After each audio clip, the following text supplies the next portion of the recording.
안녕하세요. 단밤이에요. 오늘 하루도 잘 보내셨나요? 오늘은 여러분들께 한국의 전래동화, 옛날 이야기 들려드리려고 해요.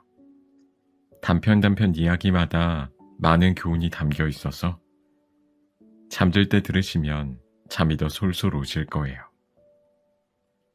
그럼 오늘도 제가 재미있게 읽어드릴 테니 제 목소리 들으시면서 달달한 밤 보내시길 바랄게요. 구독과 좋아요, 알람 설정도 꼭 해주실 거죠?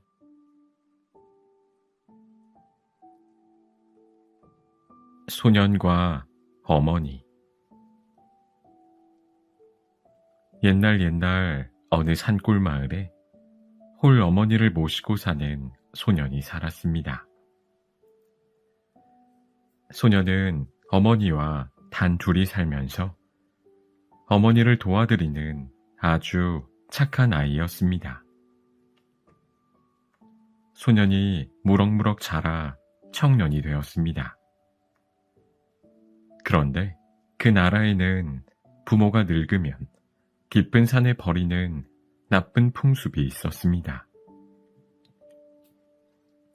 청년은 어머니가 점점 늙게 되자 걱정이 되었습니다.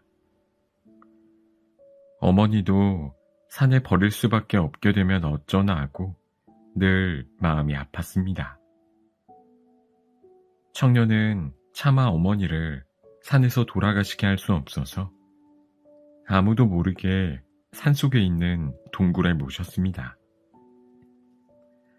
그리고 매일 몰래 음식을 가져다 드리고 하루 동안 있었던 일을 재미있게 모두 이야기해 드렸습니다.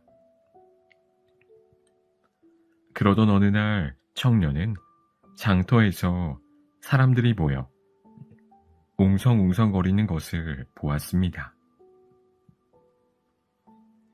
무슨 일입니까? 중국에서 사신이 왔다는구나. 그런데 임금님께 3가지 어려운 문제를 냈단다. 이 문제를 풀지 못하면 큰일이 날 거라고 하는구나. 그래서 임금님께서는 문제를 풀 수 있는 사람을 찾아오라고 했다는 것입니다. 그날 저녁 청년은 걱정스러운 얼굴로 음식을 들고 동굴에 계신 어머니를 찾아갔습니다.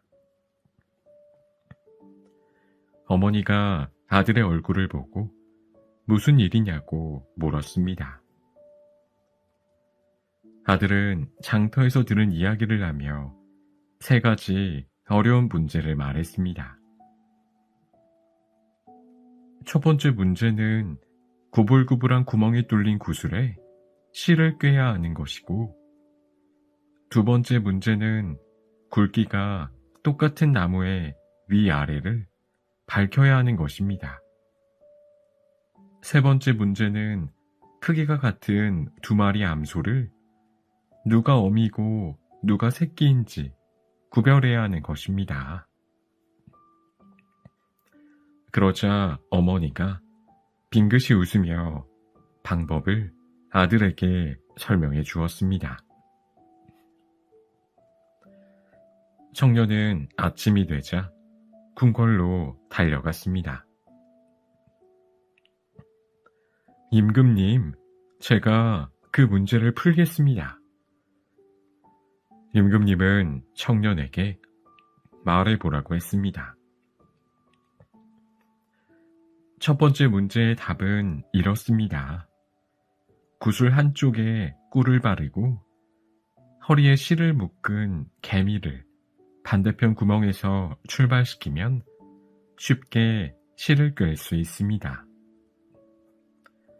두 번째 문제의 답은 나무를 물 위에 띄워보면 알 수 있습니다.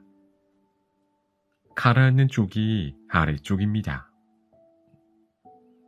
마지막 문제의 답은 2 암소 앞에 먹이를 놓았을 때 나중에 먹는 소가 어미입니다.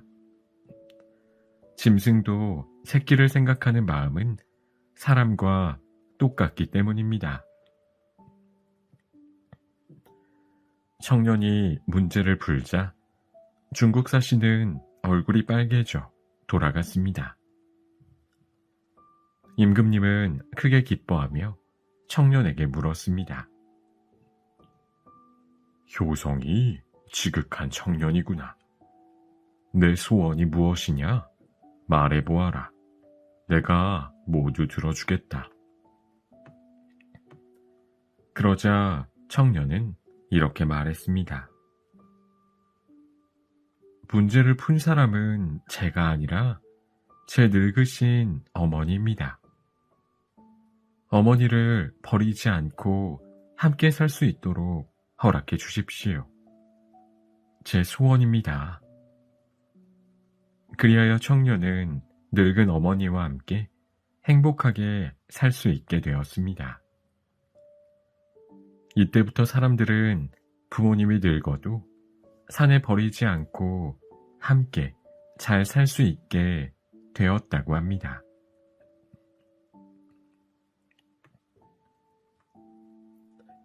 효성 깊은 호랑이.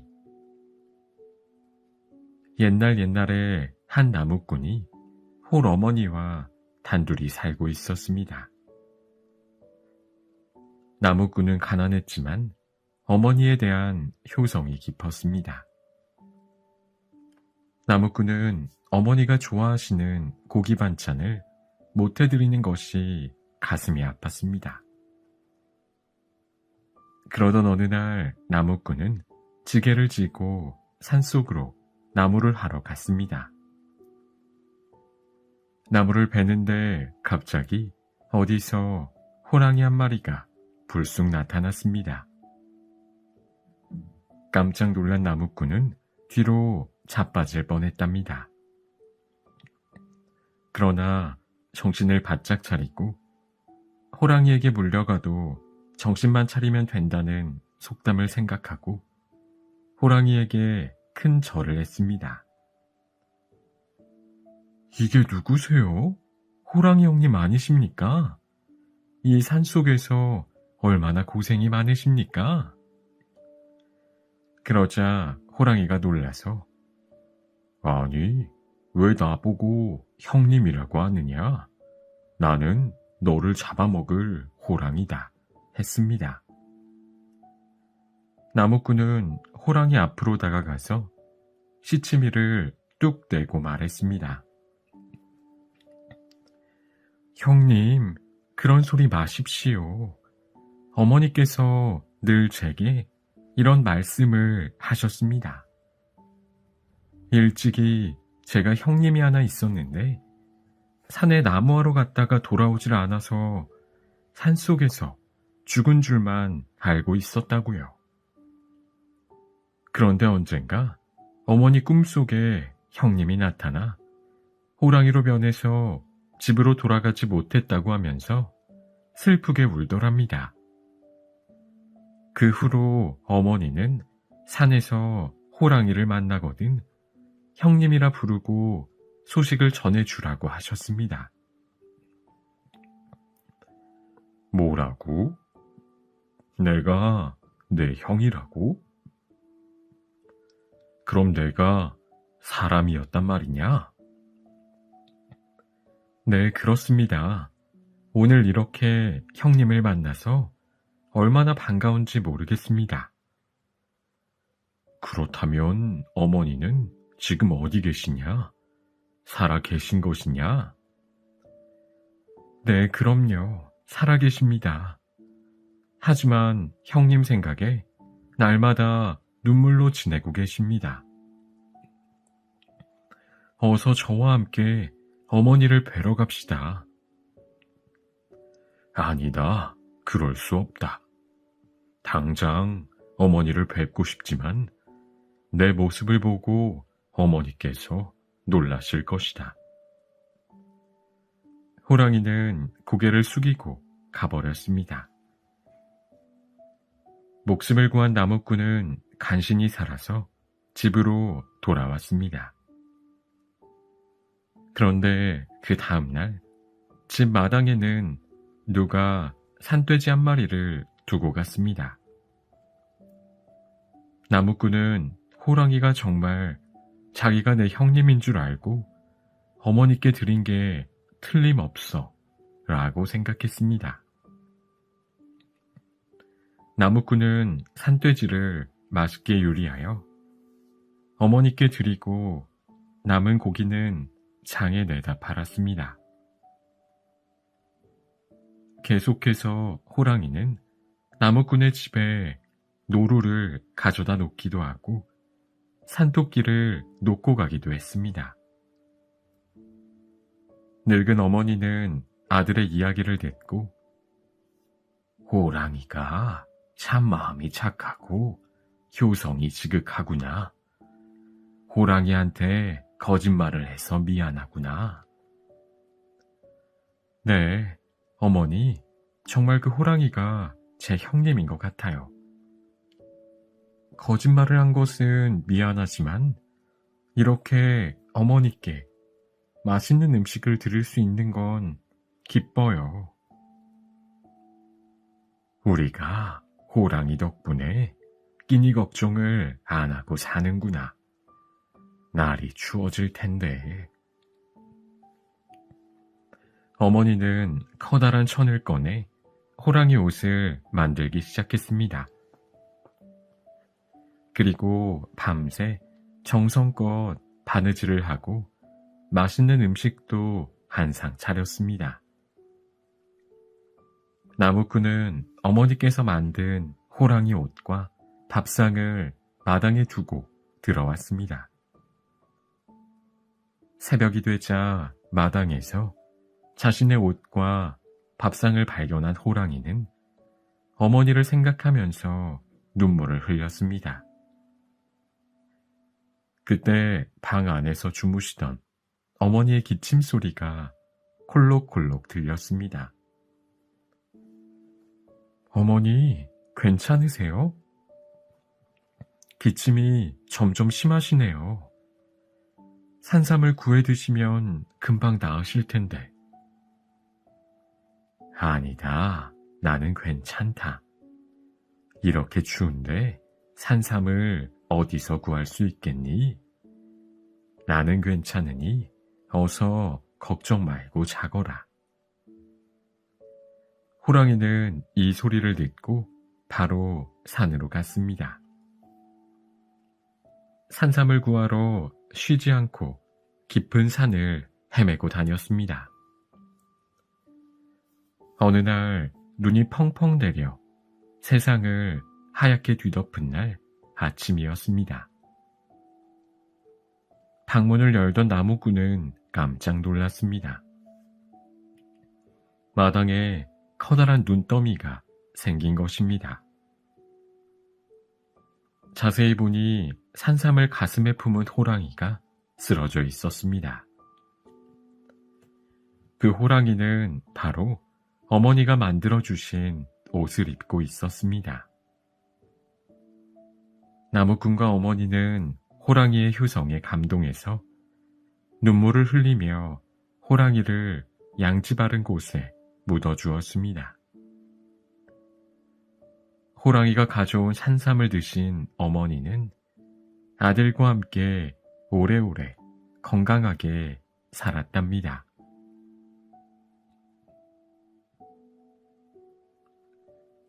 해와 달이 된 오누이. 옛날에 어느 깊은 산골에 어머니와 어린 오누이가 살았습니다. 어느 날 어머니는 산 너머 잔칫집에 일을 하러 갔습니다.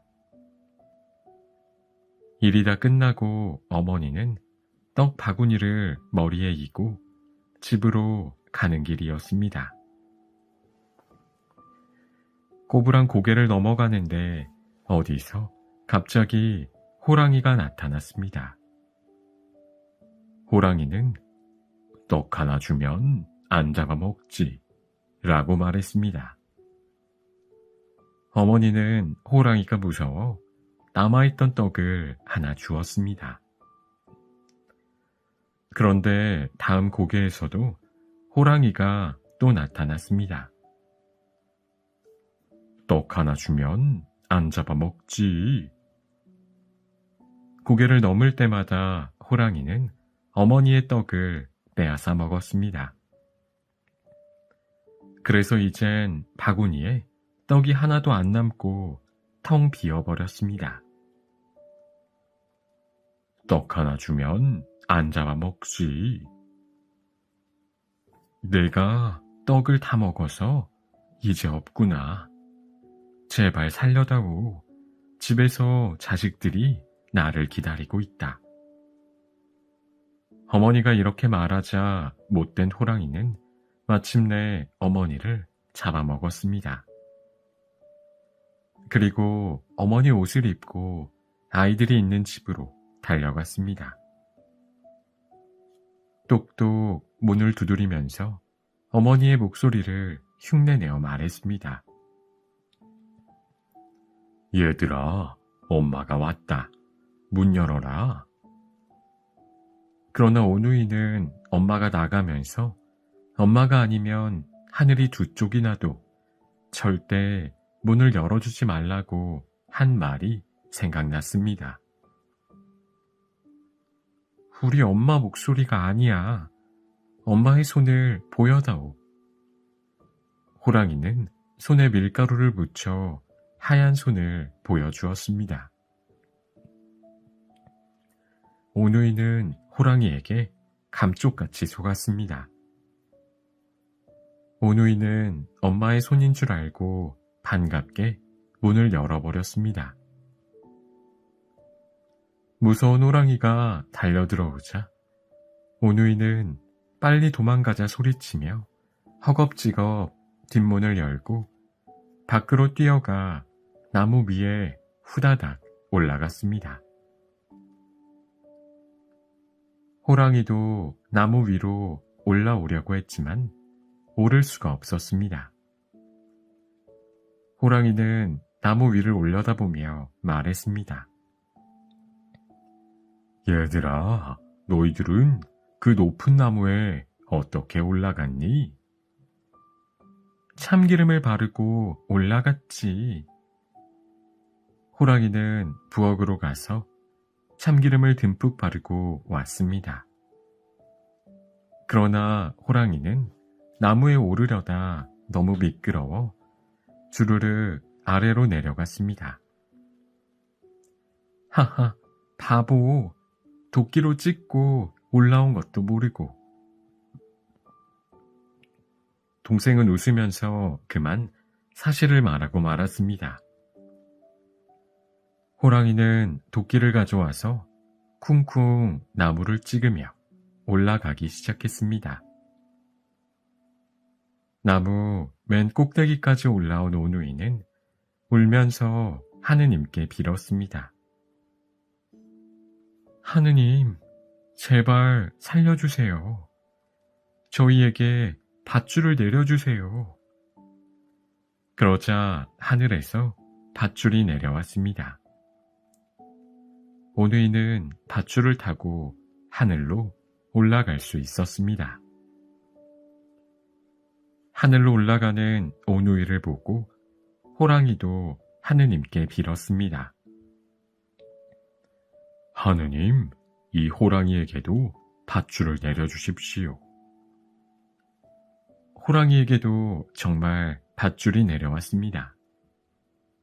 그러나 호랑이에게 내려온 밧줄은 썩은 밧줄이었습니다. 밧줄을 타고 올라가던 호랑이는 밧줄이 툭 끊어지는 바람에 땅에 떨어져 죽고 말았습니다. 그때 호랑이의 피가 수수대에 묻어 수수밭이 붉게 변해버렸습니다.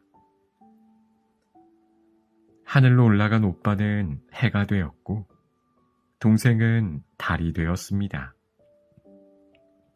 하지만 동생은 어두운 밤이 무서웠습니다. 오빠는 동생과 서로 바꾸기로 했습니다. 해가 된 동생은 사람들이 쳐다보는 게 너무 부끄러워서 사람들이 쳐다보지 못하게 빛을 세게 비추었습니다. 그때부터 사람들이 해를 보면 눈이 부시다고 합니다.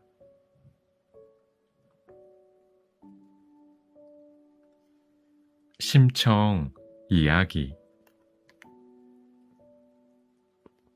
옛날 어느 마을에 눈이 멀어 앞을 못 보는 봉사가 살았습니다. 이름은 심학교였는데 사람들은 그를 심봉사라고 불렀습니다. 심봉사는 아내 곽씨 부인과 잘 살았습니다. 그러나 심봉사 부부에게는 마흔이 되도록 자식이 없었습니다. 매일 온갖 정성으로 기도를 한 끝에 곽씨 부인은 딸을 하나 낳았습니다. 딸의 이름을 청이라고 지었습니다. 하지만 아이를 낳은 지 7일 만에 곽씨 부인은 세상을 떠나고 말았습니다. 그래도 심봉사는 혼자서 젖을 동양해서 심청이를 정성껏 잘 키웠습니다. 심청은 자라면서 심봉사 대신 여기저기 일을 하러 다니며 아버지를 부양했습니다.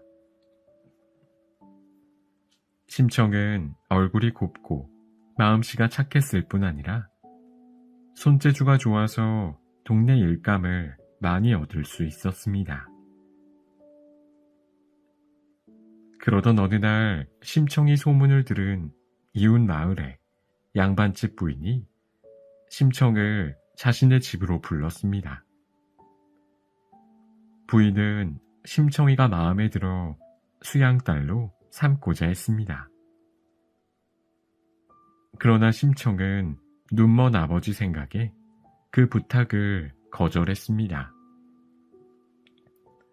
그런데 그날 심봉사는 밤늦게 돌아오는 딸이 걱정되어 마중을 나갔다가 개천에 빠지고 말았습니다. 때마침 길을 지나던 스님이 물에 빠진 심봉사를 구해 살아났습니다. 앞이 안 보이시는군요. 부처님께 공양미 300석을 바치고 기도하면 눈을 뜰 수 있을 것입니다. 정말입니까? 그럴 수만 있다면 쌀 300석을 바치겠습니다.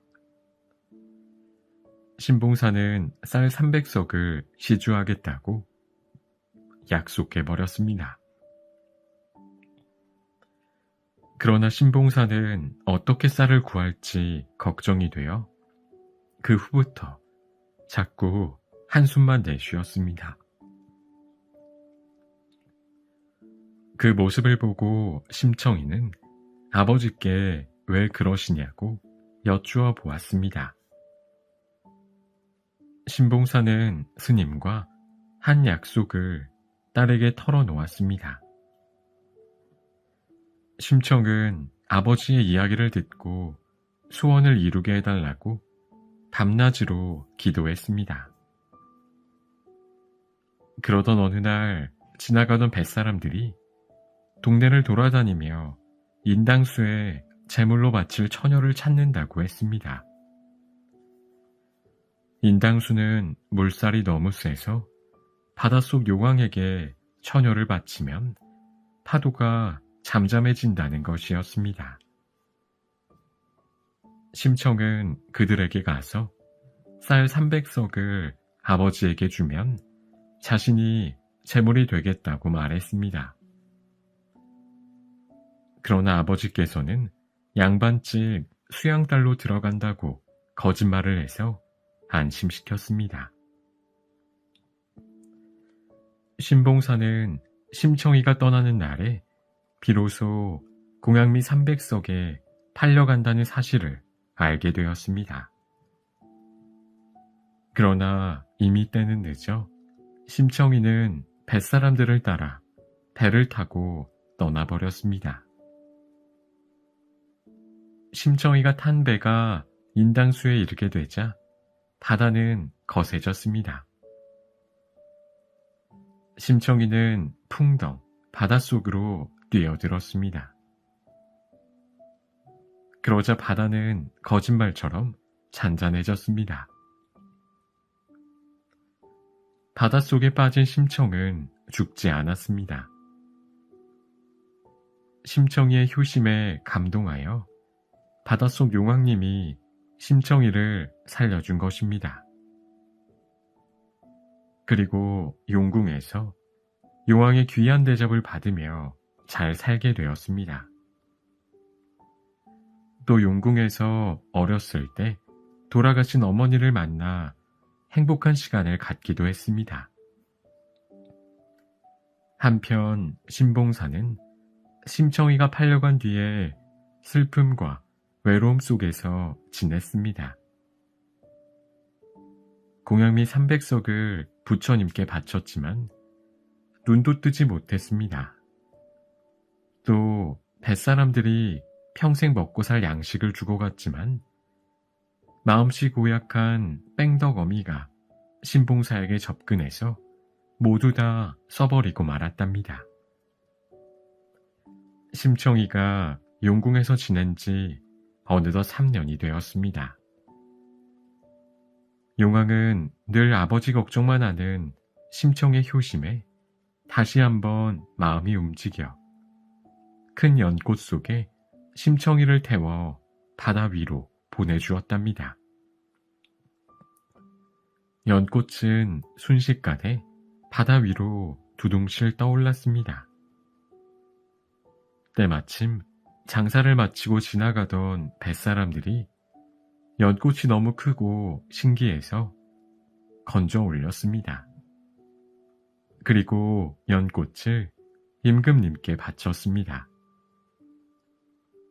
임금님은 연꽃 속에서 나온 심청을 왕비로 맞이했습니다. 심청이가 왕비가 된 후로 나라는 더욱 살기 좋아졌습니다. 하지만 심청이는 언제나 아버지 신봉사를 생각했습니다. 왕비의 근심을 알게 된 왕은 사람을 보내 신봉사를 찾았지만 신봉사는 이미 마을을 떠난 후였습니다. 고심 끝에 심청 왕비는 전국에 있는 맹인들을 위한 잔치를 열어달라고 왕에게 부탁했습니다. 그러면 아버지를 찾을 수 있을 것이라 생각했습니다. 왕은 나라 안의 맹인은 한 명도 빠지지 말고 모두 참석하라는 명령을 내렸습니다. 전국의 맹인들이 모두 궁궐에 모여 며칠 동안 잔치를 즐겼습니다. 신봉사도 우여곡절 끝에 맹인잔치 마지막 날 궁궐에 들어왔습니다. 심청 왕비는 그동안 참석한 맹인들의 이름에서 아버지 이름이 보이지 않아 실망하고 있었습니다. 그런데 마지막 날 아버지를 발견하고 소리쳤습니다. 아버지, 제가 바로 청이에요. 청이가 살아있어요. 신봉사는 죽은 줄 알았던 딸이 살아있다는 사실에 너무 놀란 나머지 갑자기 눈을 떴습니다. 기적이 일어난 것입니다. 신봉사는 심청이를 안고 기쁨의 눈물을 흘렸습니다. 그 후 나라의 태평성대가 계속되었고 심청이와 아버지는 오래오래 행복하게 잘 살았답니다.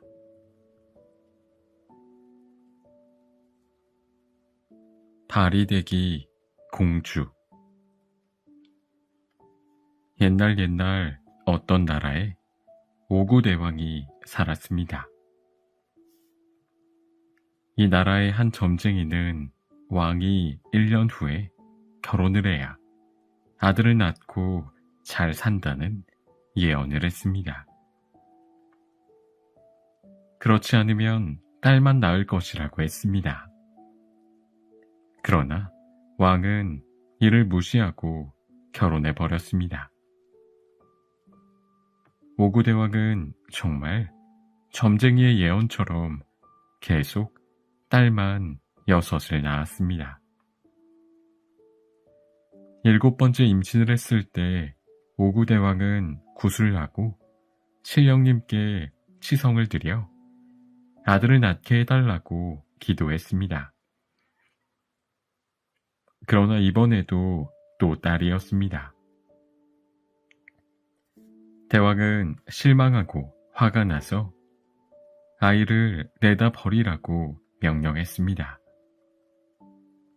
왕비는 아기의 이름을 바리대기라고 짓고 아기를 바구니에 넣어 물 위에 둥둥 띄워 보냈습니다.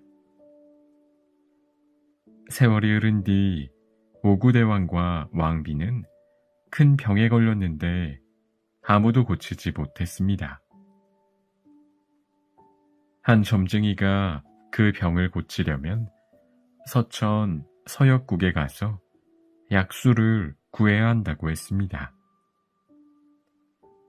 그러나 서역국은 너무 멀고 험한 데다가 무시무시한 거인이 지키고 있어 아무도 갈 사람이 없었답니다. 첫째 딸도 둘째 딸도 딸 6 모두 약수를 구하러 가지 못했습니다. 한편 버려진 바리대기는 물 위를 떠내려가다가 바닷가 근처에 살던 어느 노부부의 손에 구해져 죽지 않고 무사히 잘 컸습니다. 하루는 꿈속에서 바리대기가 왕비인 엄마를 만났습니다. 바리대기는 눈물을 흘리는 엄마를 통해 아버지와 엄마 모두 불치병에 걸린 소식을 들었습니다. 꿈에서 깨어난 바리대기는 부모를 살리려 서역국에 약수를 구하러 길을 떠났습니다. 바리대기가 우여곡절을 다 겪으며 서천 서역국에 당도하니 약수를 지키는 거인이 있었습니다. 거인은 바리대기에게 3년 동안 나무를 하고 3년 동안 불을 피우고 또 3년 동안 물을 길어오라고 했습니다. 그래야 약수를 줄 수 있다고 했습니다. 9년 동안 바리공주는 모든 일을 불평하지 않고 다 했습니다. 그러나 9년이 지나자 거인 장승은 바리대기에게 청혼을 하며 7명의 자식을 낳아달라고 또 다시 요구했습니다. 바리대기는 그와 결혼하여 아이 7을 낳았습니다. 그제서야 비로소 바리대기는 약수를 얻을 수 있었습니다. 바리대기는 가족과 함께 약수를 가지고 부모가 계신 곳으로 돌아왔습니다. 그러나 오구대왕과 왕비는 이미 죽어 장례식을 치르고 있었습니다. 바리대기는 죽은 아버지와 어머니의 입에 약수를 흘려 넣었습니다. 그러자 죽었던 오구대왕과 왕비가 거짓말처럼 눈을 뜨고 다시 살아났습니다. 살아난 임금은 바리대기에게 소원을 물었습니다. 바리대기는 소원이 없고 단지 세상의 구원자 노릇을 하겠다고 말했습니다. 바리대기는 행복하게 오래오래 살다가 죽은 사람을 극락으로 인도하는 무당이 되었다고 합니다.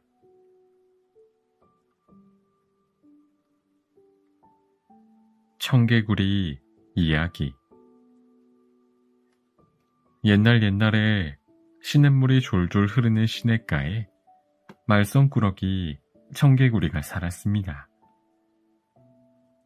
청개구리는 엄마 개구리와 단둘이 살았는데 엄마 개구리의 말을 너무 안 들었습니다. 엄마 개구리가 냇가에 가서 놀아라 하면 싫어, 나는 바다에서 놀 테야 했습니다. 엄마 좀 도와줘라 하면 싫어, 나는 밖에 나가 놀 테야 했습니다. 얘야, 개굴개굴 울어라. 싫어, 나는 굴개굴개 울 테야. 이렇게 말을 안 듣고 늘 반대로만 하는 청개구리 때문에 엄마 개구리는 자나깨나 늘 걱정이었습니다. 그러다 엄마 개구리는 그만 병이 들어 자리에 눕게 되었습니다. 저 녀석은 무슨 일이든 언제나 반대로 한단 말이야. 이렇게 아프다가 내가 죽으면 어쩌지? 이런 생각이 든 엄마 개구리는 숨을 거두면서 청개구리에게 반대로 말했습니다. 아들아, 내가 죽으면 산에 묻지 말고 꼭 시냇가에 묻어라. 엄마 개구리는 시냇가에 묻으라고 말하면 청개구리가 산에 묻을 줄 알고 그렇게 말한 것입니다. 청개구리는 언제나 반대로 했기 때문입니다. 청개구리 엄마는 마지막 말을 남기고 세상을 떠났습니다. 그런데 청개구리는 엄마 개구리가 죽자 개굴개굴, 나는 그동안 왜 엄마 말을 안 들었을까? 이렇게 말하며 엉엉 울었습니다. 엄마 가슴을 아프게 한 것이 너무 후회스러웠습니다. 항상 말을 안 듣던 청개구리는 이번에는 엄마의 마지막 소원이니 꼭 지켜드려야지 생각하며 엄마 개구리가 한 말대로 엄마를 시냇가에 묻었습니다. 그런데 며칠 후 장맛비가 주룩주룩 내렸습니다. 아이고 큰일 났다. 개굴개굴. 우리 엄마 무덤이 떠내려가겠구나. 어쩌면 좋지? 청개구리는 엄마의 무덤이 비에 떠내려갈까봐 걱정을 하며 울어댔습니다. 그래서 지금도 비가 많이 오면 개구리가 엄마를 생각하며 한없이 운다고 합니다.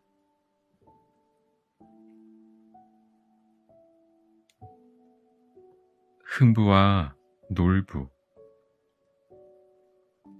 옛날 어느 마을에 흥부와 놀부라는 형제가 살았습니다. 동생 흉부는 마음이 착하고 욕심이 없었습니다. 형 놀부는 욕심이 많아서 부모님으로부터 물려받은 재산을 동생에게 하나도 주지 않고 모두 독차지했습니다. 그리고 흥분의 가족을 내쫓았습니다. 추운 겨울에 쫓겨난 흥분의 가족은 낡고 허름한 집에서 살게 되었습니다.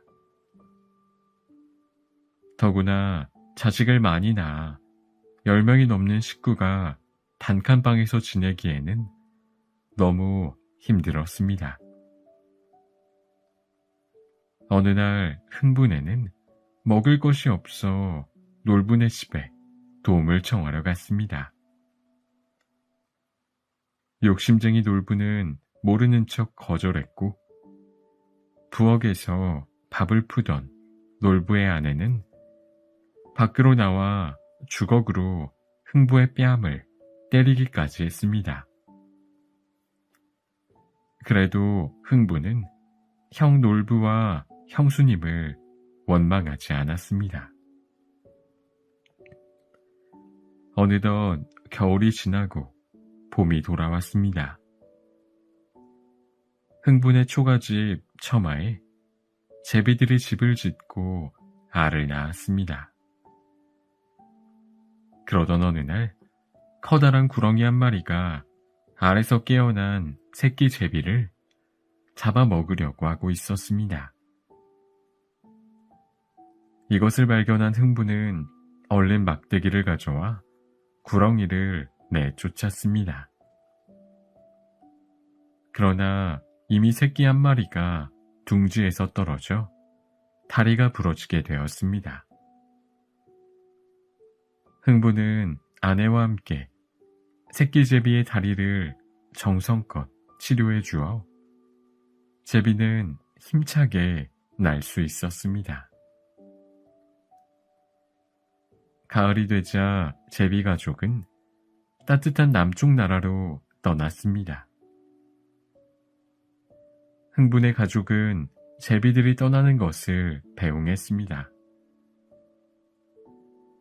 제비들아, 잘 가거라. 내년 봄에 다시 오너라. 지지배배, 지지배배. 제비들은 흥분의 가족에게 대답하고 남쪽 나라로 떠났습니다. 그리고 다시 봄이 되자 그 제비들이 흥분의 초가집 처마에 다시 찾아와 박씨 한 개를 흥부 앞에 떨어뜨렸습니다. 흥부는 박씨를 주어 양지 바른 곳에 잘 심었습니다. 박씨는 쑥쑥 자라 큰 박이 주렁주렁 열렸답니다. 흥부는 아내와 함께 박을 따서 톱으로 박을 타기 시작했습니다. 첫 번째 박이 쩍 갈라지자 박 속에는 금은보화와 비단이 가득 들어 있었습니다. 두 번째 박을 타보니 쌀과 콩이 든 곡식이 잔뜩 나왔습니다. 그리고 세 번째 박을 타니 박 속에서 목수들이 나와 뚝딱뚝딱 큰 기와집을 한 채 지어놓고 사라졌습니다. 이렇게 흥부는 큰 부자가 되어 편히 살게 되었습니다. 이 소문을 들은 놀부는 배가 아파 죽을 지경이었습니다. 놀부는 다리가 부러진 제비를 찾아보았지만 한 마리도 보이지 않았습니다. 놀부는 기와집 처마 밑에 있는 제비집에서 새끼 제비 한 마리를 꺼내 일부러 다리를 부러뜨리고 치료해 주었답니다. 더운 여름이 가고 선선한 가을이 되자 제비들은 남쪽 나라로 훨훨 날아갔습니다. 놀부는 제비들아, 박씨 하나만 가져오거라 하고 소리쳤답니다. 새 봄이 오자 제비가 나타나 놀부에게도 박씨 한 개를 떨어뜨렸습니다. 박씨는 쑥쑥 자라서 커다란 박이 3개 열렸답니다. 놀부와 놀부 아내는 노래를 부르며 박을 타기 시작했습니다. 그런데 잠시 후 박이 열리면서 도깨비들이 나타나 너는 큰 벌을 받아 마땅하다 하면서 놀부와 놀부 아내를 때리고 사라졌습니다. 두 번째 박을 타자 이번에는 도둑들이 나타나 살림살이를 모두 다 가져가 버렸습니다. 그리고 세 번째 박에서는 힘센 장사들이 나타나 놀분의 기와 집을 모두 부숴버리고 갔습니다. 알거지가 된 놀분에는 그동안의 잘못을 뉘우쳤습니다. 그리고 흥부에게 용서를 빌었습니다. 흥부는 모든 것을 용서하고 놀분의 가족을 따뜻하게 맞이하여 오순도순 사이좋게 잘 살았답니다.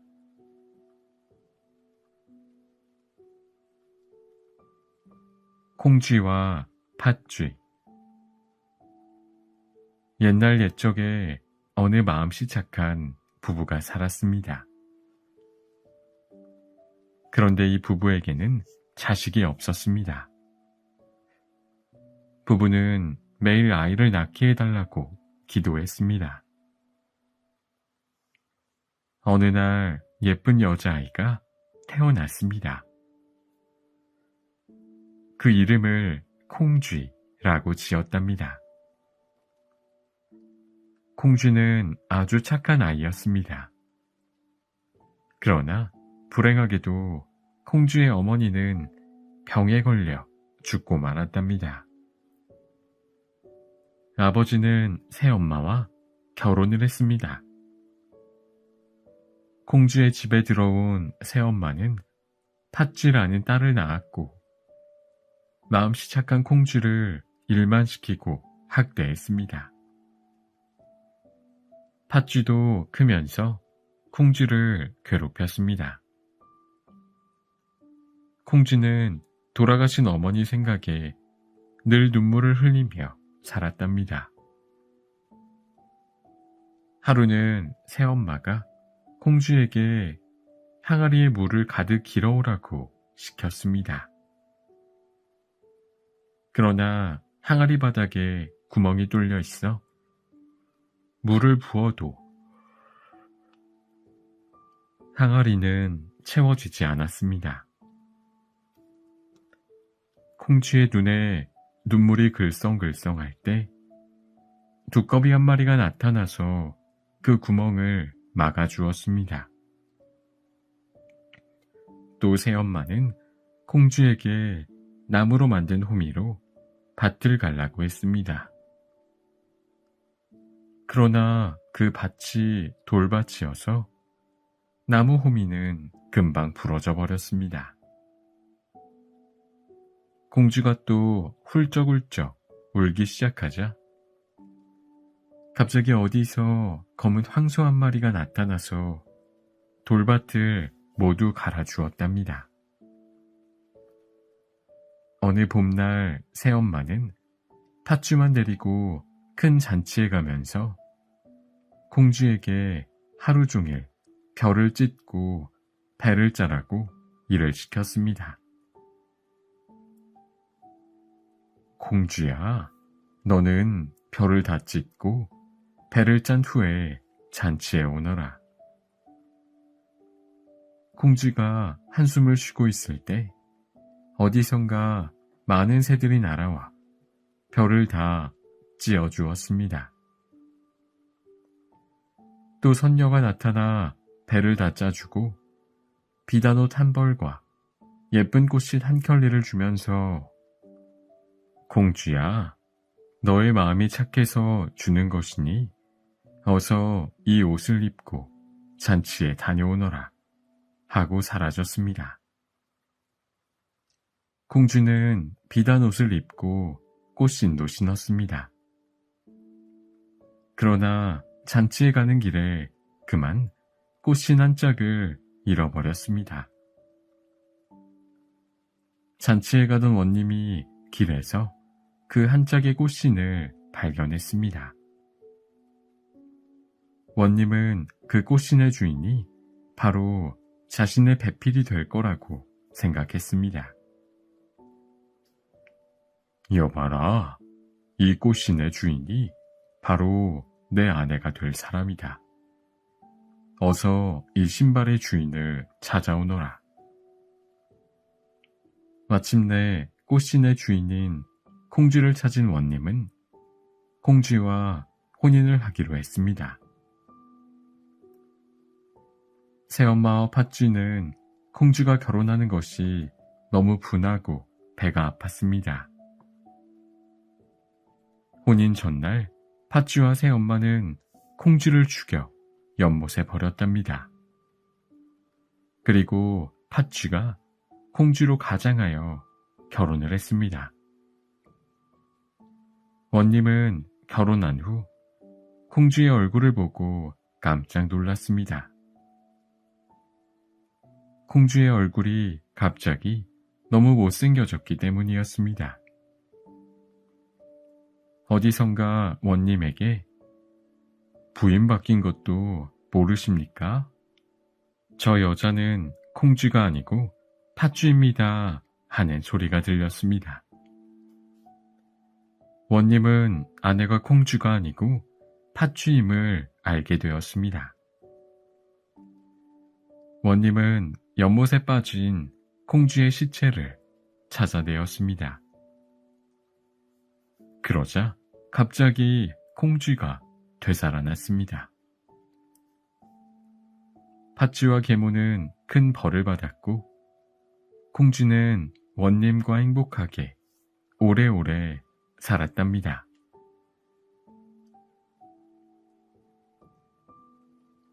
(3년) 고개. 옛날 어느 마을에 가파른 고개 하나가 있었답니다. 사람들은 이곳에서 넘어지면 3년밖에 살 수가 없다고 해서 이 고개를 3년 고개라고 불렀습니다. 마을 사람들은 이 고개를 넘는 것을 아주 싫어했고 가게 되더라도 넘어지지 않게 조심조심했습니다. 그러던 어느 날 한 할아버지가 장에 갔다 오다 3년 고개에서 넘어지게 되었습니다. 할아버지는 땅을 치며 엉엉 울다가 집으로 돌아왔습니다. 할멈, 나는 이제 죽었소. 3년 고개에서 넘어졌단 말이오. 할아버지 이야기를 듣고 할머니도 울상이 되었습니다. 할아버지는 그날 이후부터 병이 나서 시름시름 자리에 눕고 말았습니다. 할머니가 할아버지에게 죽이라도 드시라고 했습니다. 그러나 할아버지는 3년밖에 살지 못하는데 먹어서 무엇하냐고 죽도 잘 먹지 않았습니다. 할아버지의 병은 날이 갈수록 깊어졌습니다. 그때 하루는 옆집 사는 소년이 끙끙 앓고 있는 할아버지를 찾아가 이렇게 말했습니다. 할아버지, 아주 오래오래 사실 방법이 있습니다. 그게 무엇이냐? 할아버지, 다시 3년 고개로 가세요. 그리고 가서 자꾸 넘어지세요. 뭐라고? 이놈아, 또 넘어지면 어쩌란 말이냐? 할아버지, 한 번 넘어지면 3년을 살 수 있지요? 그러면 2번 넘어지면 몇 년을 살 수 있어요? 6년을 살 수 있어요. 그리고 3번 넘어지면 9년은 살게 되지 않겠어요? 듣고 보니 내 말이 맞구나. 당장 가서 넘어져야겠구나. 할아버지는 좋아서 싱글벙글 웃으며 당장 3년 고개로 달려가 대굴대굴 굴렀습니다. 집에 돌아온 할아버지는 예전처럼 아주 건강하게 잘 살았습니다. 3년 후 할아버지는 장에 다녀오다 또 3년 고개에서 넘어지고 말았습니다. 그러나 이번에는 할아버지는 걱정하지 않았습니다. 허허, 오늘까지 3년 고개에서 넘어진 것이 50번째니 앞으로 150년은 더 살겠구나 하고 웃으면서 3년 고개를 내려왔습니다. 그 후 할아버지는 할머니와 함께 오래오래 행복하게 살았답니다.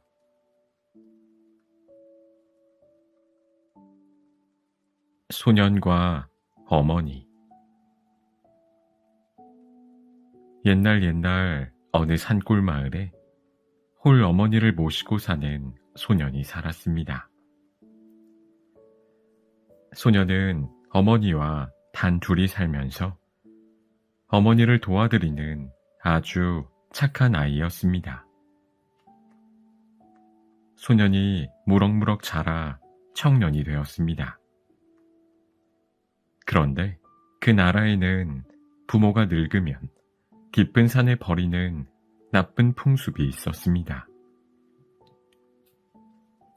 청년은 어머니가 점점 늙게 되자 걱정이 되었습니다. 어머니도 산에 버릴 수밖에 없게 되면 어쩌나 하고 늘 마음이 아팠습니다. 청년은 차마 어머니를 산에서 돌아가시게 할 수 없어서 아무도 모르게 산속에 있는 동굴에 모셨습니다. 그리고 매일 몰래 음식을 가져다 드리고 하루 동안 있었던 일을 재미있게 모두 이야기해 드렸습니다. 그러던 어느 날 청년은 장터에서 사람들이 모여 웅성웅성거리는 것을 보았습니다. 무슨 일입니까? 중국에서 사신이 왔다는구나. 그런데 임금님께 3가지 어려운 문제를 냈단다. 이 문제를 풀지 못하면 큰일이 날 거라고 하는구나.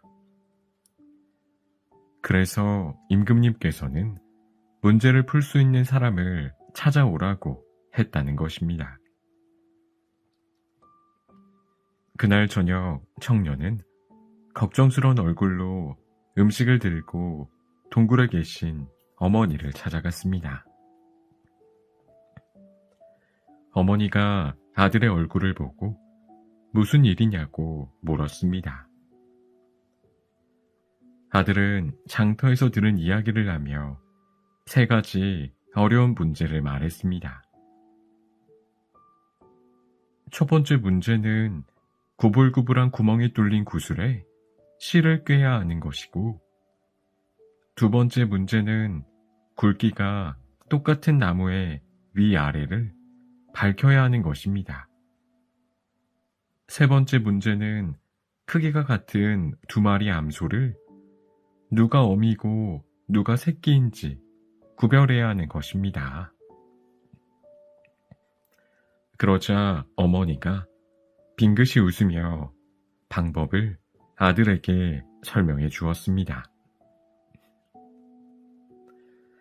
청년은 아침이 되자 궁궐로 달려갔습니다. 임금님, 제가 그 문제를 풀겠습니다. 임금님은 청년에게 말해보라고 했습니다. 첫 번째 문제의 답은 이렇습니다. 구슬 한쪽에 꿀을 바르고 허리에 실을 묶은 개미를 반대편 구멍에서 출발시키면 쉽게 실을 끌 수 있습니다. 두 번째 문제의 답은 나무를 물 위에 띄워보면 알 수 있습니다. 가라앉는 쪽이 아래쪽입니다. 마지막 문제의 답은 2 암소 앞에 먹이를 놓았을 때 나중에 먹는 소가 어미입니다. 짐승도 새끼를 생각하는 마음은 사람과 똑같기 때문입니다.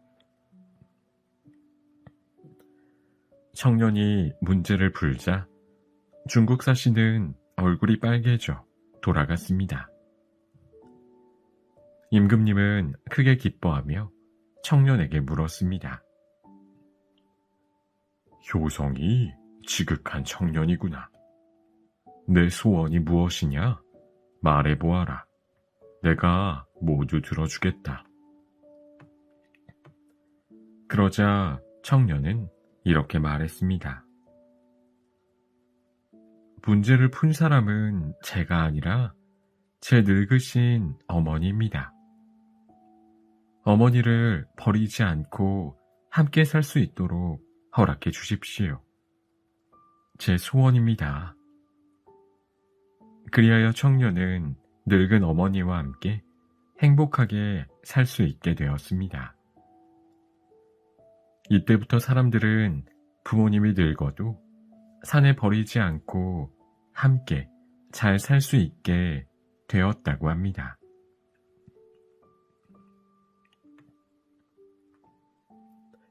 효성 깊은 호랑이. 옛날에 한 나무꾼이 홀어머니와 단둘이 살고 있었습니다. 나무꾼은 가난했지만 어머니에 대한 효성이 깊었습니다. 나무꾼은 어머니가 좋아하시는 고기 반찬을 못 해드리는 것이 가슴이 아팠습니다. 그러던 어느 날 나무꾼은 지게를 지고 산속으로 나무를 하러 갔습니다. 나무를 베는데 갑자기 어디서 호랑이 한 마리가 불쑥 나타났습니다. 깜짝 놀란 나무꾼은 뒤로 자빠질 뻔했답니다. 그러나 정신을 바짝 차리고 호랑이에게 물려가도 정신만 차리면 된다는 속담을 생각하고 호랑이에게 큰 절을 했습니다. 이게 누구세요? 호랑이 형님 아니십니까? 이 산속에서 얼마나 고생이 많으십니까? 그러자 호랑이가 놀라서 아니, 왜 나보고 형님이라고 하느냐? 나는 너를 잡아먹을 호랑이다 했습니다. 나무꾼은 호랑이 앞으로 다가가서 시치미를 뚝 떼고 말했습니다. 형님, 그런 소리 마십시오. 어머니께서 늘 제게 이런 말씀을 하셨습니다. 일찍이 제가 형님이 하나 있었는데 산에 나무하러 갔다가 돌아오질 않아서 산속에서 죽은 줄만 알고 있었다고요. 그런데 언젠가 어머니 꿈속에 형님이 나타나 호랑이로 변해서 집으로 돌아가지 못했다고 하면서 슬프게 울더랍니다. 그 후로 어머니는 산에서 호랑이를 만나거든 형님이라 부르고 소식을 전해주라고 하셨습니다. 뭐라고? 내가 내 형이라고? 그럼 내가 사람이었단 말이냐? 네, 그렇습니다. 오늘 이렇게 형님을 만나서 얼마나 반가운지 모르겠습니다. 그렇다면 어머니는 지금 어디 계시냐? 살아 계신 것이냐? 네, 그럼요. 살아 계십니다. 하지만 형님 생각에 날마다 눈물로 지내고 계십니다. 어서 저와 함께 어머니를 뵈러 갑시다. 아니다. 그럴 수 없다. 당장 어머니를 뵙고 싶지만 내 모습을 보고 어머니께서 놀라실 것이다. 호랑이는 고개를 숙이고 가버렸습니다. 목숨을 구한 나무꾼은 간신히 살아서 집으로 돌아왔습니다. 그런데 그 다음날 집 마당에는 누가 산돼지 한 마리를 두고 갔습니다. 나무꾼은 호랑이가 정말 자기가 내 형님인 줄 알고 어머니께 드린 게 틀림없어 라고 생각했습니다. 나무꾼은 산돼지를 맛있게 요리하여 어머니께 드리고 남은 고기는 장에 내다 팔았습니다. 계속해서 호랑이는 나무꾼의 집에 노루를 가져다 놓기도 하고 산토끼를 놓고 가기도 했습니다. 늙은 어머니는 아들의 이야기를 듣고 호랑이가 참 마음이 착하고 효성이 지극하구나. 호랑이한테 거짓말을 해서 미안하구나. 네, 어머니, 정말 그 호랑이가 제 형님인 것 같아요. 거짓말을 한 것은 미안하지만 이렇게 어머니께 맛있는 음식을 드릴 수 있는 건 기뻐요. 우리가 호랑이 덕분에 끼니 걱정을 안 하고 사는구나. 날이 추워질 텐데. 어머니는 커다란 천을 꺼내 호랑이 옷을 만들기 시작했습니다. 그리고 밤새 정성껏 바느질을 하고 맛있는 음식도 한상 차렸습니다. 나무꾼은 어머니께서 만든 호랑이 옷과 밥상을 마당에 두고 들어왔습니다. 새벽이 되자 마당에서 자신의 옷과 밥상을 발견한 호랑이는 어머니를 생각하면서 눈물을 흘렸습니다. 그때 방 안에서 주무시던 어머니의 기침 소리가 콜록콜록 들렸습니다. 어머니, 괜찮으세요? 기침이 점점 심하시네요. 산삼을 구해 드시면 금방 나으실 텐데. 아니다, 나는 괜찮다. 이렇게 추운데 산삼을 어디서 구할 수 있겠니? 나는 괜찮으니 어서 걱정 말고 자거라. 호랑이는 이 소리를 듣고 바로 산으로 갔습니다. 산삼을 구하러 쉬지 않고 깊은 산을 헤매고 다녔습니다. 어느 날 눈이 펑펑 내려 세상을 하얗게 뒤덮은 날 아침이었습니다. 방문을 열던 나무꾼은 깜짝 놀랐습니다. 마당에 커다란 눈더미가 생긴 것입니다. 자세히 보니 산삼을 가슴에 품은 호랑이가 쓰러져 있었습니다. 그 호랑이는 바로 어머니가 만들어주신 옷을 입고 있었습니다.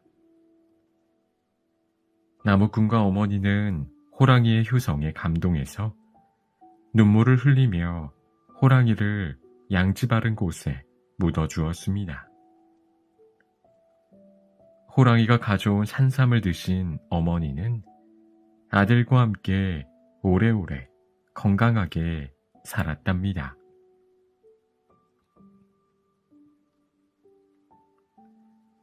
해와 달이 된 오누이.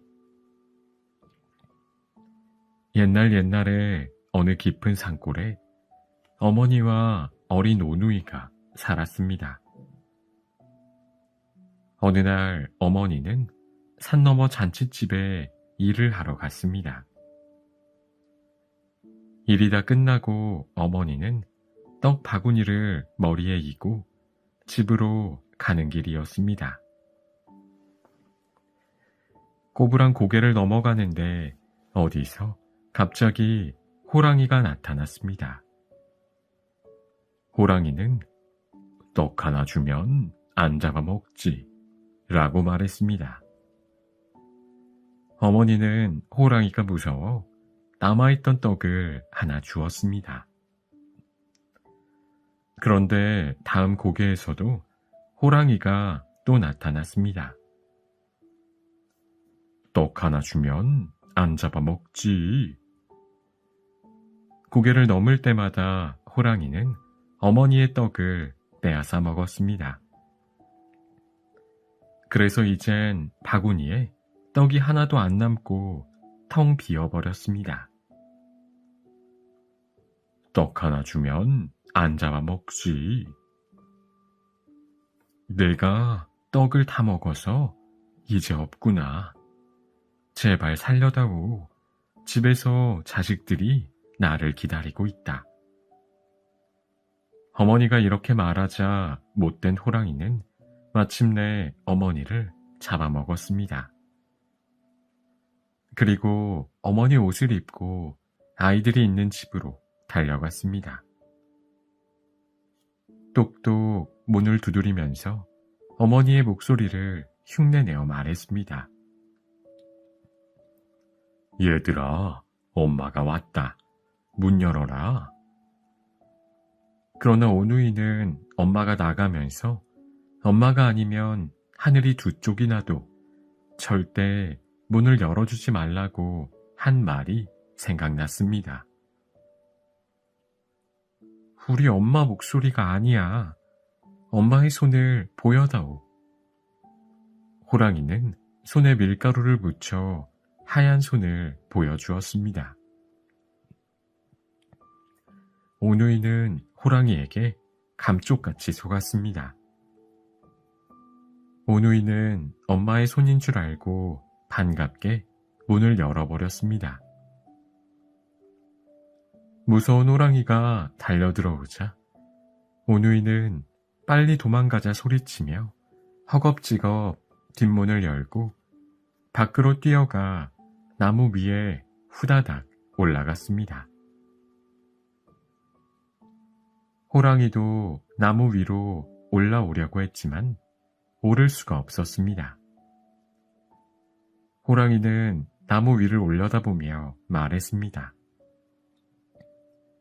얘들아, 너희들은 그 높은 나무에 어떻게 올라갔니? 참기름을 바르고 올라갔지. 호랑이는 부엌으로 가서 참기름을 듬뿍 바르고 왔습니다. 그러나 호랑이는 나무에 오르려다 너무 미끄러워 주르르 아래로 내려갔습니다. 하하, 바보. 도끼로 찍고 올라온 것도 모르고. 동생은 웃으면서 그만 사실을 말하고 말았습니다. 호랑이는 도끼를 가져와서 쿵쿵 나무를 찍으며 올라가기 시작했습니다.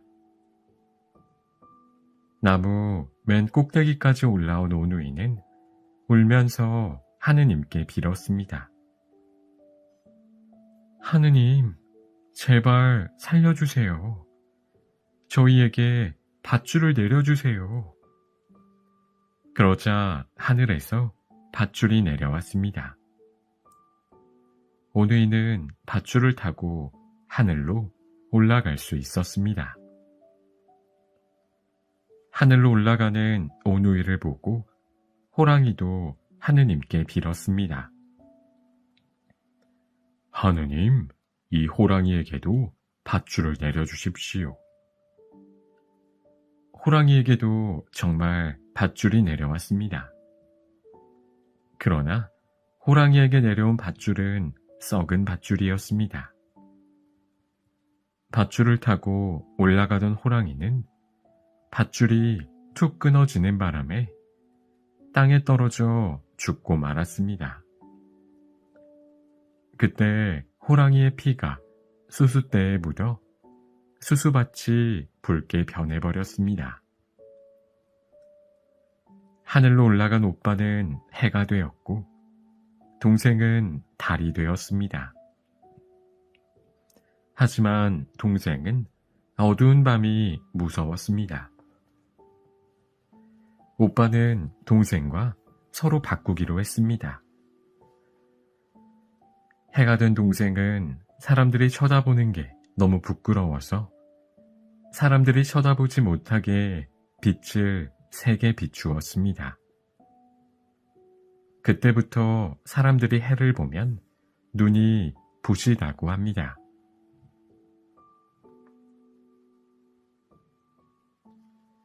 심청 이야기. 옛날 어느 마을에 눈이 멀어 앞을 못 보는 봉사가 살았습니다.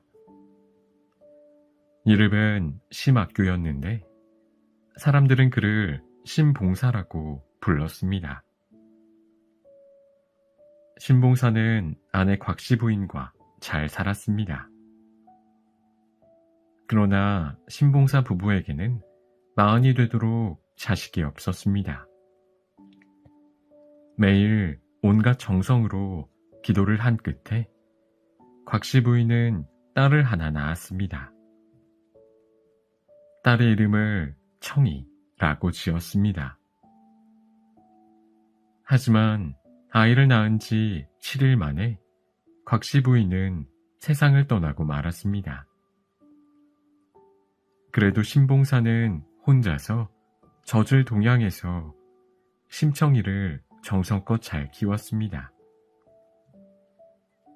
심청은 자라면서 심봉사 대신 여기저기 일을 하러 다니며 아버지를 부양했습니다.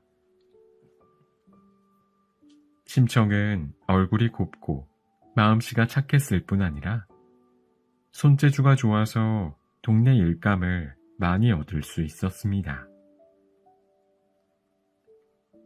그러던 어느 날 심청이 소문을 들은 이웃 마을의 양반집 부인이 심청을 자신의 집으로 불렀습니다. 부인은 심청이가 마음에 들어 수양딸로 삼고자 했습니다.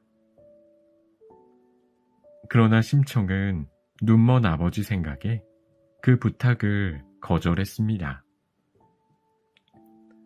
그런데 그날 심봉사는 밤늦게 돌아오는 딸이 걱정되어 마중을 나갔다가 개천에 빠지고 말았습니다.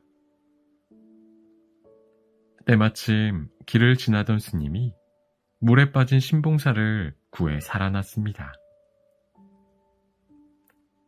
앞이 안 보이시는군요. 부처님께 공양미 300석을 바치고 기도하면 눈을 뜰 수 있을 것입니다. 정말입니까? 그럴 수만 있다면 쌀 300석을 바치겠습니다. 심봉사는 쌀 300석을 시주하겠다고 약속해버렸습니다.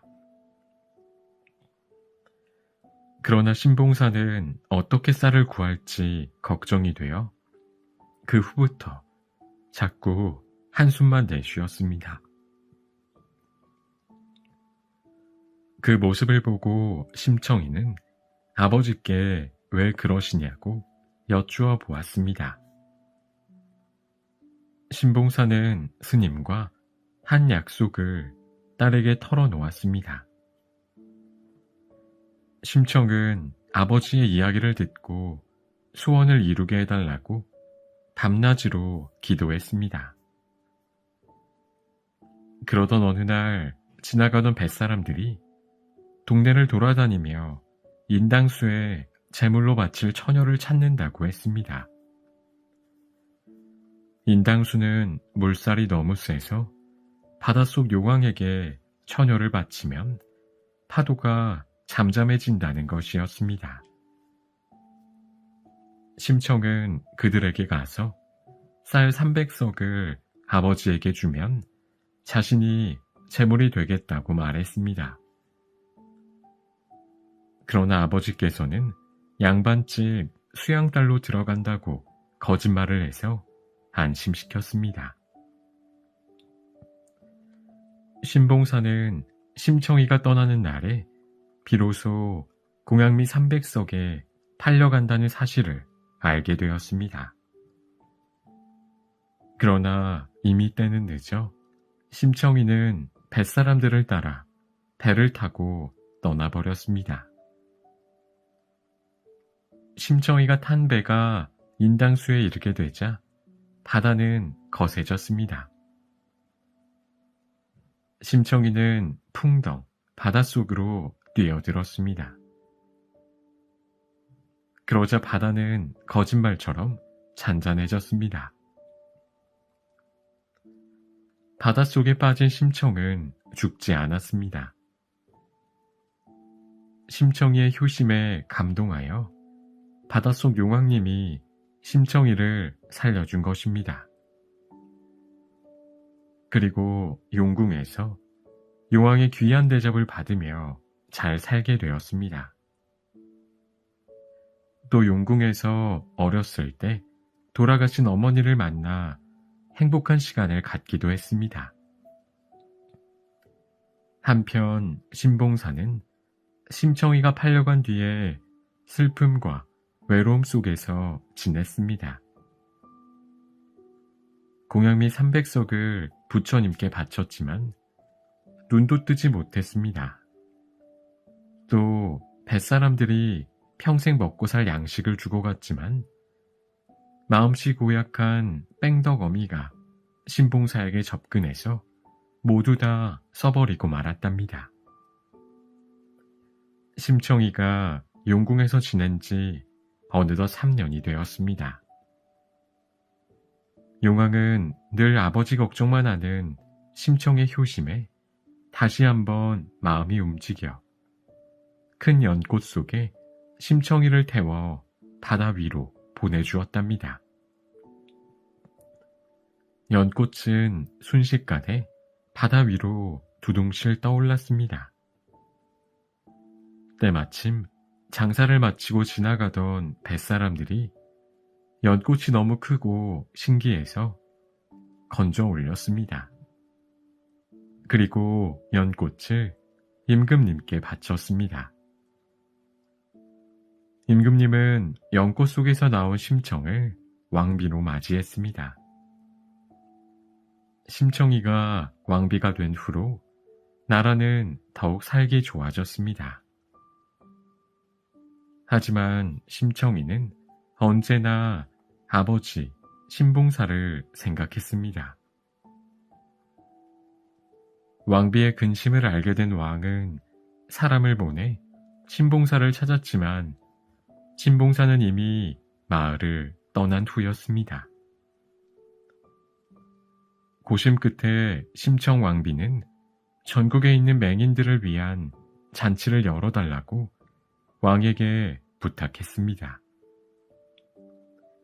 그러면 아버지를 찾을 수 있을 것이라 생각했습니다. 왕은 나라 안의 맹인은 한 명도 빠지지 말고 모두 참석하라는 명령을 내렸습니다. 전국의 맹인들이 모두 궁궐에 모여 며칠 동안 잔치를 즐겼습니다.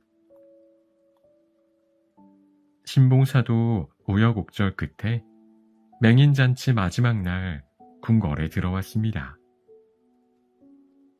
심청 왕비는 그동안 참석한 맹인들의 이름에서 아버지 이름이 보이지 않아 실망하고 있었습니다.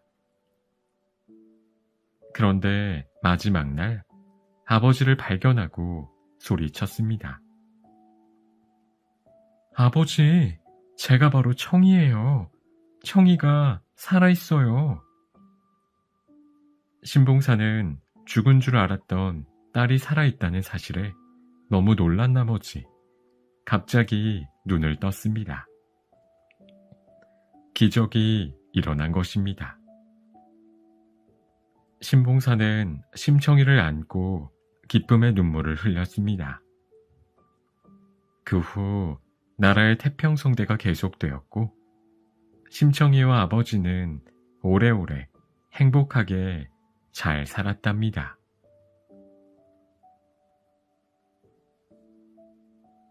다리대기 공주. 옛날 어떤 나라에 오구대왕이 살았습니다. 이 나라의 한 점쟁이는 왕이 1년 후에 결혼을 해야 아들을 낳고 잘 산다는 예언을 했습니다.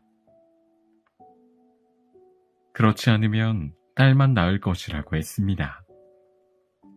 그러나 왕은 이를 무시하고 결혼해 버렸습니다.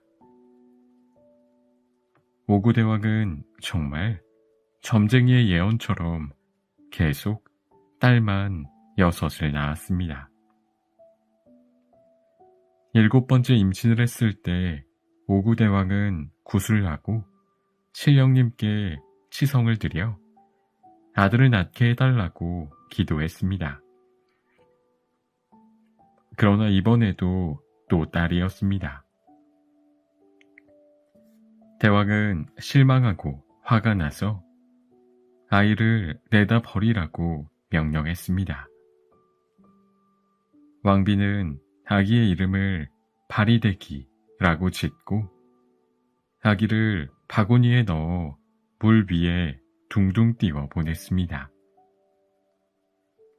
세월이 흐른 뒤 오구대왕과 왕비는 큰 병에 걸렸는데 아무도 고치지 못했습니다.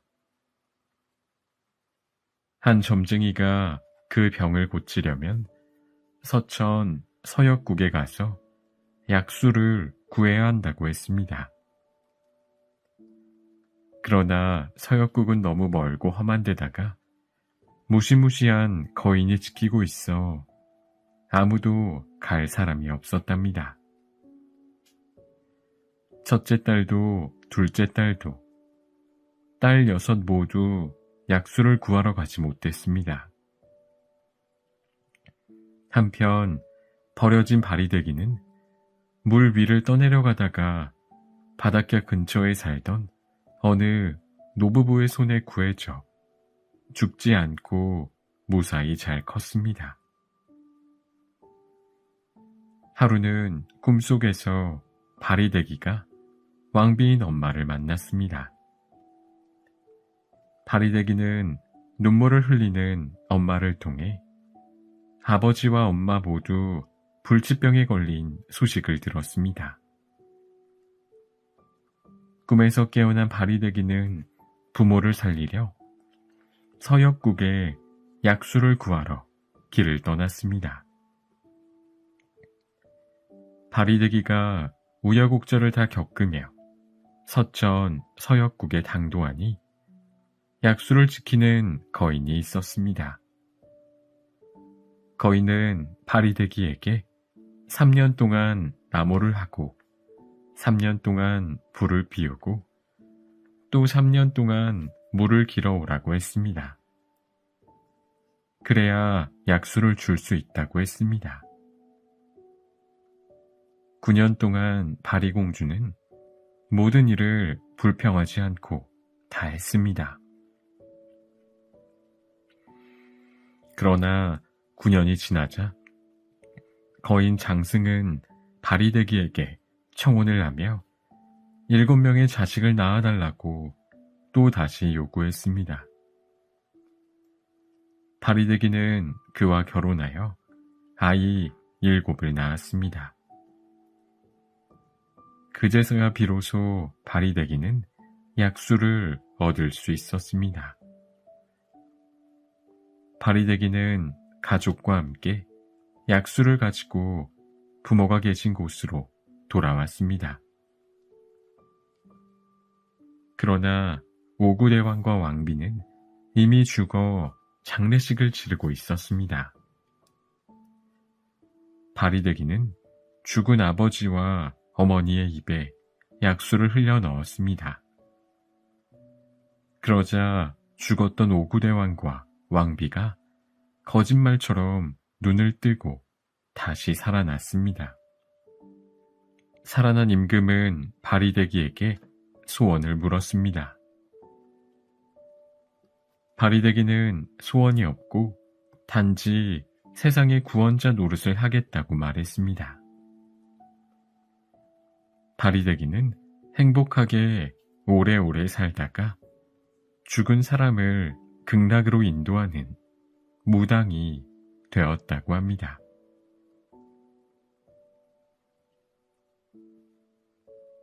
청개구리 이야기. 옛날에 시냇물이 졸졸 흐르는 시냇가에 말썽꾸러기 청개구리가 살았습니다. 청개구리는 엄마 개구리와 단둘이 살았는데 엄마 개구리의 말을 너무 안 들었습니다. 엄마 개구리가 냇가에 가서 놀아라 하면 싫어, 나는 바다에서 놀 테야 했습니다. 엄마 좀 도와줘라 하면 싫어, 나는 밖에 나가 놀 테야 했습니다. 얘야, 개굴개굴 울어라. 싫어, 나는 굴개굴개 울 테야. 이렇게 말을 안 듣고 늘 반대로만 하는 청개구리 때문에 엄마 개구리는 자나깨나 늘 걱정이었습니다. 그러다 엄마 개구리는 그만 병이 들어 자리에 눕게 되었습니다. 저 녀석은 무슨 일이든 언제나 반대로 한단 말이야. 이렇게 아프다가 내가 죽으면 어쩌지? 이런 생각이 든 엄마 개구리는 숨을 거두면서 청개구리에게 반대로 말했습니다. 아들아, 내가 죽으면 산에 묻지 말고 꼭 시냇가에 묻어라. 엄마 개구리는 시냇가에 묻으라고 말하면 청개구리가 산에 묻을 줄 알고 그렇게 말한 것입니다. 청개구리는 언제나 반대로 했기 때문입니다. 청개구리 엄마는 마지막 말을 남기고 세상을 떠났습니다. 그런데 청개구리는 엄마 개구리가 죽자 개굴개굴, 나는 그동안 왜 엄마 말을 안 들었을까? 이렇게 말하며 엉엉 울었습니다. 엄마 가슴을 아프게 한 것이 너무 후회스러웠습니다. 항상 말을 안 듣던 청개구리는 이번에는 엄마의 마지막 소원이니 꼭 지켜드려야지 생각하며 엄마 개구리가 한 말대로 엄마를 시냇가에 묻었습니다. 그런데 며칠 후 장맛비가 주룩주룩 내렸습니다. 아이고 큰일 났다. 개굴개굴. 우리 엄마 무덤이 떠내려가겠구나. 어쩌면 좋지? 청개구리는 엄마의 무덤이 비에 떠내려갈까봐 걱정을 하며 울어댔습니다. 그래서 지금도 비가 많이 오면 개구리가 엄마를 생각하며 한없이 운다고 합니다.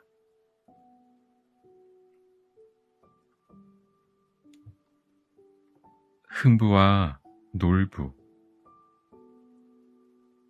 옛날 어느 마을에 흥부와 놀부라는 형제가 살았습니다.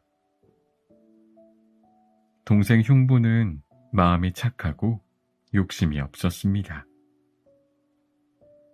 형 놀부는 욕심이 많아서 부모님으로부터 물려받은 재산을 동생에게 하나도 주지 않고 모두 독차지했습니다. 그리고 흥분의 가족을 내쫓았습니다. 추운 겨울에 쫓겨난 흥분의 가족은 낡고 허름한 집에서 살게 되었습니다. 더구나 자식을 많이 낳아 10명이 넘는 식구가 단칸방에서 지내기에는 너무 힘들었습니다. 어느 날 흥분에는 먹을 것이 없어 놀부네 집에 도움을 청하러 갔습니다. 욕심쟁이 놀부는 모르는 척 거절했고 부엌에서 밥을 푸던 놀부의 아내는 밖으로 나와 주걱으로 흥부의 뺨을 때리기까지 했습니다. 그래도 흥부는 형 놀부와 형수님을 원망하지 않았습니다. 어느덧 겨울이 지나고 봄이 돌아왔습니다. 흥분의 초가집 처마에 제비들이 집을 짓고 알을 낳았습니다. 그러던 어느 날 커다란 구렁이 한 마리가 알에서 깨어난 새끼 제비를 잡아먹으려고 하고 있었습니다. 이것을 발견한 흥부는 얼른 막대기를 가져와 구렁이를 내쫓았습니다. 그러나 이미 새끼 한 마리가 둥지에서 떨어져 다리가 부러지게 되었습니다. 흥부는 아내와 함께 새끼 제비의 다리를 정성껏 치료해 주어 제비는 힘차게 날 수 있었습니다. 가을이 되자 제비 가족은 따뜻한 남쪽 나라로 떠났습니다. 흥분의 가족은 제비들이 떠나는 것을 배웅했습니다. 제비들아, 잘 가거라. 내년 봄에 다시 오너라. 지지배배, 지지배배. 제비들은 흥분의 가족에게 대답하고 남쪽 나라로 떠났습니다. 그리고 다시 봄이 되자 그 제비들이 흥분의 초가집 처마에 다시 찾아와 박씨 한 개를 흥부 앞에 떨어뜨렸습니다. 흥부는 박씨를 주어 양지 바른 곳에 잘 심었습니다. 박씨는 쑥쑥 자라 큰 박이 주렁주렁 열렸답니다. 흥부는 아내와 함께 박을 따서 톱으로 박을 타기 시작했습니다. 첫 번째 박이 쩍 갈라지자 박 속에는 금은보화와 비단이 가득 들어 있었습니다. 두 번째 박을 타보니 쌀과 콩이 든 곡식이 잔뜩 나왔습니다. 그리고 세 번째 박을 타니 박 속에서 목수들이 나와 뚝딱뚝딱 큰 기와집을 한 채 지어놓고 사라졌습니다. 이렇게 흥부는 큰 부자가 되어 편히 살게 되었습니다. 이 소문을 들은 놀부는 배가 아파 죽을 지경이었습니다. 놀부는 다리가 부러진 제비를 찾아보았지만 한 마리도 보이지 않았습니다. 놀부는 기와집 처마 밑에 있는 제비집에서 새끼 제비 한 마리를 꺼내 일부러 다리를 부러뜨리고 치료해 주었답니다. 더운 여름이 가고 선선한 가을이 되자 제비들은 남쪽 나라로 훨훨 날아갔습니다. 놀부는 제비들아, 박씨 하나만 가져오거라 하고 소리쳤답니다. 새 봄이 오자 제비가 나타나 놀부에게도 박씨 한 개를 떨어뜨렸습니다. 박씨는 쑥쑥 자라서 커다란 박이 3개 열렸답니다. 놀부와 놀부 아내는 노래를 부르며 박을 타기 시작했습니다. 그런데 잠시 후 박이 열리면서 도깨비들이 나타나 너는 큰 벌을 받아 마땅하다 하면서 놀부와 놀부 아내를 때리고 사라졌습니다. 두 번째 박을 타자 이번에는 도둑들이 나타나 살림살이를 모두 다 가져가 버렸습니다. 그리고 세 번째 박에서는 힘센 장사들이 나타나 놀부네 기와집을 모두 부숴버리고 갔습니다. 알거지가 된 놀부네는 그동안의 잘못을 뉘우쳤습니다. 그리고 흥부에게 용서를 빌었습니다. 흥부는 모든 것을 용서하고 놀분의 가족을 따뜻하게 맞이하여 오순도순 사이좋게 잘 살았답니다.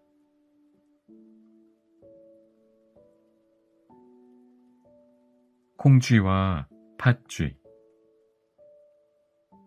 옛날 옛적에 어느 마음씨 착한 부부가 살았습니다. 그런데 이 부부에게는 자식이 없었습니다. 부부는 매일 아이를 낳게 해달라고 기도했습니다. 어느 날 예쁜 여자아이가 태어났습니다. 그 이름을 콩쥐라고 지었답니다. 콩쥐는 아주 착한 아이였습니다. 그러나 불행하게도 콩쥐의 어머니는 병에 걸려 죽고 말았답니다. 아버지는 새엄마와 결혼을 했습니다. 콩쥐의 집에 들어온 새엄마는 팥쥐라는 딸을 낳았고 마음씨 착한 콩쥐를 일만 시키고 학대했습니다. 팥쥐도 크면서 콩쥐를 괴롭혔습니다. 콩쥐는 돌아가신 어머니 생각에 늘 눈물을 흘리며 살았답니다. 하루는 새엄마가 콩쥐에게 항아리에 물을 가득 길어오라고 시켰습니다. 그러나 항아리 바닥에 구멍이 뚫려 있어 물을 부어도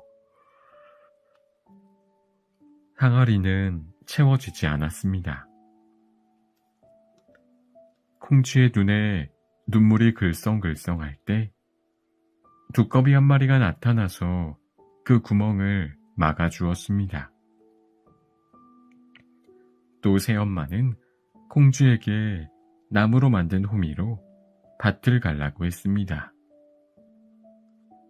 그러나 그 밭이 돌밭이어서 나무 호미는 금방 부러져 버렸습니다. 콩쥐가 또 훌쩍훌쩍 울기 시작하자 갑자기 어디서 검은 황소 한 마리가 나타나서 돌밭을 모두 갈아주었답니다. 어느 봄날 새엄마는 팥쥐만 데리고 큰 잔치에 가면서 콩쥐에게 하루 종일 벼를 찢고 배를 짜라고 일을 시켰습니다. 콩쥐야, 너는 벼를 다 찢고 배를 짠 후에 잔치에 오너라. 콩쥐가 한숨을 쉬고 있을 때 어디선가 많은 새들이 날아와 벼를 다 찧어주었습니다.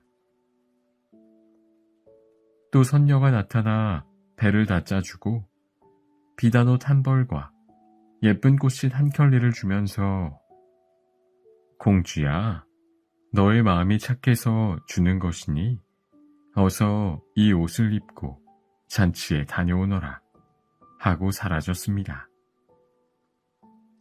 콩쥐는 비단 옷을 입고 꽃신도 신었습니다. 그러나 잔치에 가는 길에 그만 꽃신 한 짝을 잃어버렸습니다. 잔치에 가던 원님이 길에서 그 한 짝의 꽃신을 발견했습니다. 원님은 그 꽃신의 주인이 바로 자신의 배필이 될 거라고 생각했습니다. 여봐라, 이 꽃신의 주인이 바로 내 아내가 될 사람이다. 어서 이 신발의 주인을 찾아오너라. 마침내 꽃신의 주인인 콩쥐를 찾은 원님은 콩쥐와 혼인을 하기로 했습니다. 새엄마와 팥쥐는 콩쥐가 결혼하는 것이 너무 분하고 배가 아팠습니다. 혼인 전날 팥쥐와 새엄마는 콩쥐를 죽여 연못에 버렸답니다. 그리고 팥쥐가 콩쥐로 가장하여 결혼을 했습니다. 원님은 결혼한 후 콩쥐의 얼굴을 보고 깜짝 놀랐습니다. 콩쥐의 얼굴이 갑자기 너무 못생겨졌기 때문이었습니다. 어디선가 원님에게 부인 바뀐 것도 모르십니까? 저 여자는 콩쥐가 아니고 팥쥐입니다 하는 소리가 들렸습니다. 원님은 아내가 콩쥐가 아니고 팥쥐임을 알게 되었습니다. 원님은 연못에 빠진 콩쥐의 시체를 찾아내었습니다. 그러자 갑자기 콩쥐가 되살아났습니다. 팥쥐와 계모는 큰 벌을 받았고 콩쥐는 원님과 행복하게 오래오래 살았답니다.